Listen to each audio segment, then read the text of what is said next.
Bonjour, ce Shabbat, on va lire Parashat Lech Lecha. Parashat Lech Lecha, c'est une parasha très particulière dans laquelle on va voir tous les nisyonotes, les épreuves qu'Akadosh Baruch Hu, il a fait à Abraham Avinu. Alors maintenant, en dehors de ça, ce Shabbat, c'est un grand Shabbat parce que c'est le jour de la Elula de notre maman, Rachel Imenu. Comme on le dit, elle a eu ce titre-là d'être la mère de tout le clan Israël. Et aussi, pour ceux qui connaissent, Moreno Arav, Rabbi Moshe Levi Zecher Sadech Vekadosh Livracha. Donc, bien sûr, si on a la possibilité de raconter des histoires, de lire aussi les Sfarim, du Rav, donc c'est très important. On ne va pas raconter aujourd'hui des histoires. Blineder, on essaiera à une autre occasion de raconter des histoires sur ces deux géants, mais on va rester dans la paracha de la semaine et peut-être à la fin on essaiera de faire un petit lien, un petit parallèle avec ces deux grandes personnalités. Alors on a dit que la paracha parle plus particulièrement sur Abraham Avinu avec tous les nisyonotes qu'Akadosh Baruch Hu il lui a fait. Et on sait qu'Abraham Avinu on le cite aussi dans la Hamida, quand on fait la prière, dès qu'on commence Elohei Abraham, Elohei Ishaq, Elohei Yaakov, à la fin on fait Magen Abraham.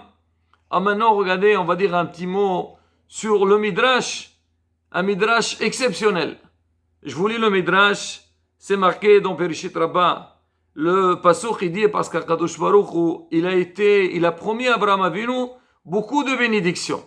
Il lui a dit oui, Israël et Goy Gadol. Amar Rabbi Odan. Akadosh Baruch il a dit à Abraham, alors sache-le Abraham, tu es tellement important que on va fixer dans la Tfilah Shmona Esrei, donc la prière qu'on fait 3 fois par jour, Shabbat à Moussaf aussi, on va fixer une bracha pour toi. Mais je ne sais pas, Hachem il a un doute, il se pose la question, est-ce qu'il faut mentionner donc la bracha qui est liée avec Abraham Avinu, avec la bracha qui est liée avec Akadosh Baruch Hu, ou le contraire. Alors c'est quoi les brachot?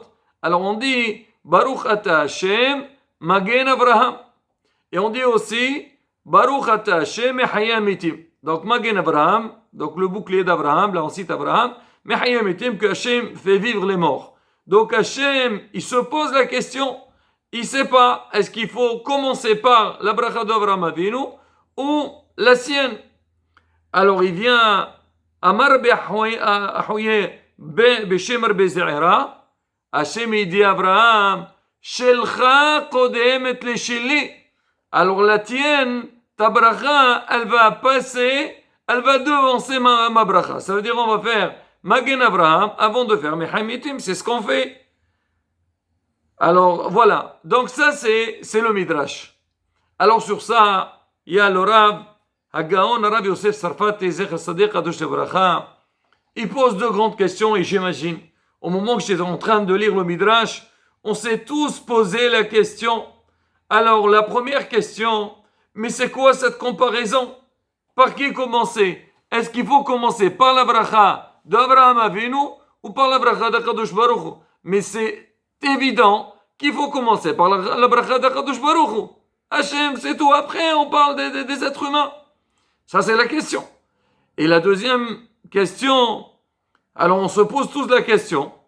Et malgré tout, Hachem, il a tranché qu'il faut devancer la bracha de Magen Abraham à la bracha de Mechayei Mitim. Ça veut dire qu'il faut commencer par Abraham Avinu avant Akadosh Baruch Hu. Et là, Behemet, donc on reste bouche bée face donc à ce doute-là et la décision qui a été prise pour commencer d'Abraham Avinu. Rabotai, écoutez la réponse, une réponse exceptionnelle. Alors le Rav, il répond, il dit de là, on voit la grandeur de celui qui ramène les gens vers la Torah et Mitzvot et vers Avodat Hashem. Abraham Avinu, c'était quoi son travail? Abraham Avinu s'est marqué, lui et Sarah, ça veut dire Abraham depuis le début, Dès qu'il a commencé un petit peu, il a connu le nom d'Akadosh Baruch Hu, alors il s'est marqué au Farasta Yamma, Vanegva, roulé, droite, Yamma, Vaked, Vasabara, Vanegva, partout tu vas tourner Abraham Avinu. Pourquoi? Pour faire connaître, pour propager le nom d'Akadosh Baruch Hu. Et c'est pas seulement pour faire la pub pour Hachem. Ça, pour savoir qu'il est là, pour le suivre. Mais pour ramener les gens vers Avodat Hashem. Alors on dit Abraham Avinu, c'était ça sa faculté. Et la Gemara dit dans Masechet Barachot, il dit que Reshaim behayim nakraim mitim. Les Reshaim, quelqu'un qui est Rasha lo alenu, qui est contre Torah et Mitzvot, même en étant vivant, il est mort. Et là, on ne va pas entrer dans ça parce qu'il y a tellement de choses, on les voit concrètement. Quelqu'un sans Torah, sa vie manque, elle n'a pas vraiment de sens. Alors il dit maintenant, et celui qui va les ramener vers la Torah, parce que lui, il était rachat. Maintenant, il va le ramener vers la Torah. Il va le faire vivre. Et comme si il a été mehaye auto. Comme le pasteur qui dit dans le Navi Hizkel, Beshuv Rasha Midarko Wahaya. Quand le rachat, il va revenir donc de son mauvais chemin, il va vivre. Donc ça fait que quoi? Qu'en fait, le travail d'Abraham Avinu, en fait, il était pratiquement, c'est un travail de Mehaya Mitim. Akadosh Baruch Hu fait vivre les morts. Et Abraham Avinu aussi. Alors lui, et les gens qui ne sont pas dans la voie d'Hachem, ils sont considérés comme des morts. Il va les mettre dans la voie d'Akadosh Baruch Hu. Ils vont être considérés comme des vivants. C'est pour ça qu'il y a lieu de faire la comparaison entre l'un et l'autre. Est-ce qu'il faut commencer par Mehaya Mitim ou faire Magen Abraham? Maintenant, on va essayer de voir la bataille. Après tout, Abraham Avinu, d'accord, il a fait quelque chose. Et Hachem aussi, il a fait quelque chose. Alors, qu'est-ce qu'il a fait Akadosh Baruch Hu? Ou plutôt, Abraham Avinu. On va dire les deux, ils vont prendre des morts, ils vont les faire vivre. Abraham Avinu, il va faire vivre ces gens-là qui sont en vie avant qu'ils meurent. Alors qu'Akadosh Baruch Hu, lui, il va les faire vivre une fois qu'ils sont morts. Maintenant, est-ce qu'on va dire que le fait qu'Abraham Avinu, il va les faire vivre avant, quand ils étaient encore vivants, et ça fait que son travail, il a devancé celui d'Akadosh Baruch Hu.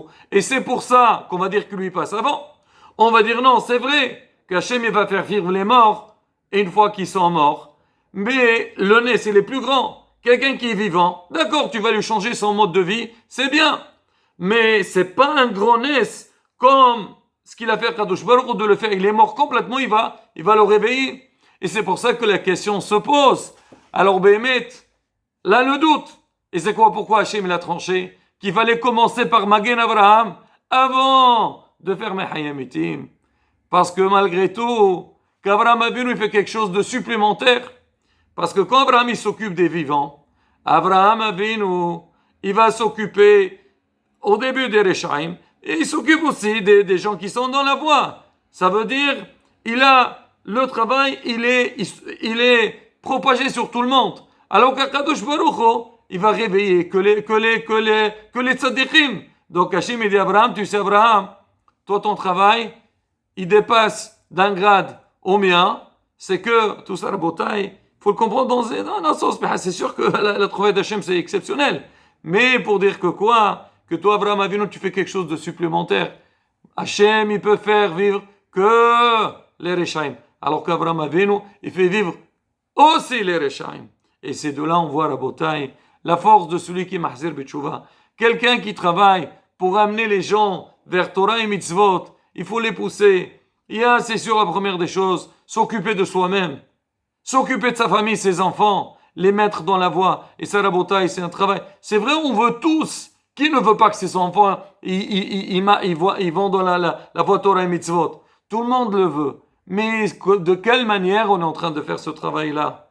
Comment tu es en train? Est-ce que l'angoisse que tu as, que tes enfants ils soient vraiment, ils font bien les mitzvot, les ma'asim tovim, comme si tu t'angoisses pour ta parnassa, ou tu t'angoisses pour ta santé? Alors, et c'est là la beauté au travail. Et plus de ça, c'est voir nos frères juifs qui sont égarés, qui sont chez Mishmor, comme on appelle ça, des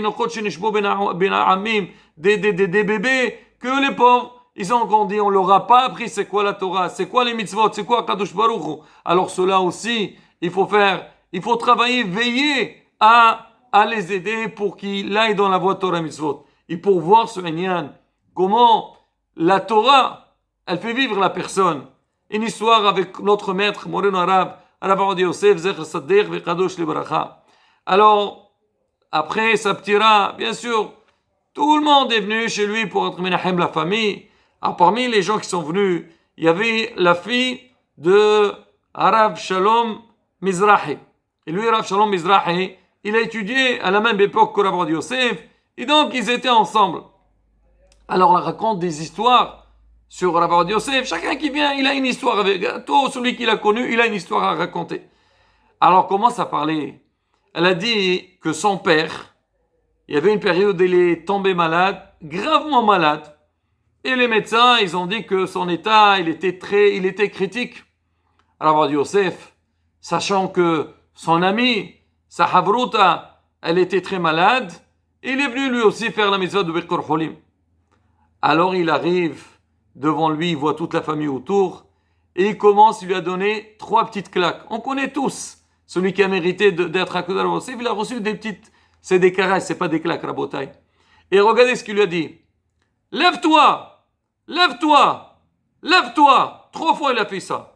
Il a dit, dis-moi, qu'est-ce que tu es en train de faire? Qu'est-ce que tu dors? Est-ce que tu sais pas que les gens, ils t'attendent?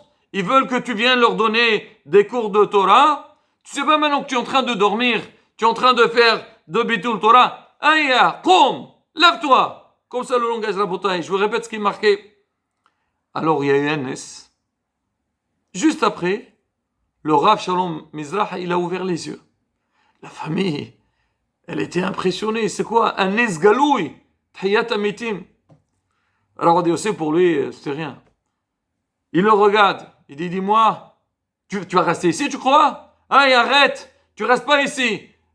Lève-toi et vas-y, tu dois repartir au Beth Midrash, les gens ils t'attendent. Et on raconte, même pas quelques jours après, Baruch Hashem s'est réveillé, il est retourné à la yeshiva, et donc il a été Moser Torah Mitzvot. Pour voir de là, Rabotai, c'est quoi? On a dit, c'est vrai concrètement, le pasuk, il a dit que le rachat, quand il est, un rachat, il est considéré mort comme il est vivant. Mais même, on voit, plus que ça, il était pratiquement sur le médecin, il n'y a plus rien à faire. Et parce qu'il va se lever pour enseigner la Torah, pour aider le clan d'Israël, on a considéré qu'on a été Mehayoto, il a vécu. Et Rabotai, c'est ça, notre mère, Rachel Imenu, avec tout ce qu'il a fait, elle s'est donnée complètement pour le clan d'Israël. Rachel Mivaka al-Baneha, Kadosh Baruch a dit, Bizchuta, Am Israël va être nigal. Morena Rabbi Moshe Levi, des histoires Blineder. Blineder, on fera un cours sur les deux pour comme ça au moins. Donc, ça fait plaisir de savoir. Et surtout aujourd'hui, Rabotai, ceux qui sont en Israël, s'ils peuvent aller pèleriner, même si c'est Shabbat, aller pèleriner, faire des tfilotes, les gens, ils ont des nissim veniflaot. Mais vraiment, à ne pas en finir dans tous les domaines de la vie. Des religieux par les religieux. Et même des gens, ils ont fait tchouva grâce à Rachel Imenu. Pareil, Rabbi Moshe Levi, combien de gens ils ont fait tchouva à travers son travail. On doit être Hazir, Bezrat Hashem, allumez, bougez, l'Ailon Nishmatam, Bezrat Hashem, nous aussi, qu'on soit convaincu que la Torah, les mitzvot, le derech d'Hashem, on est tout le temps, on est entouré à ça, que notre foyer, notre entourage, il bénit Bezrat Hashem, dans derech Hashem, comme ça, Bezrat Hashem, nizke la gola shlema, bemira beyamenu, amen, ken yarason. Shabbat, shalom, on vorach.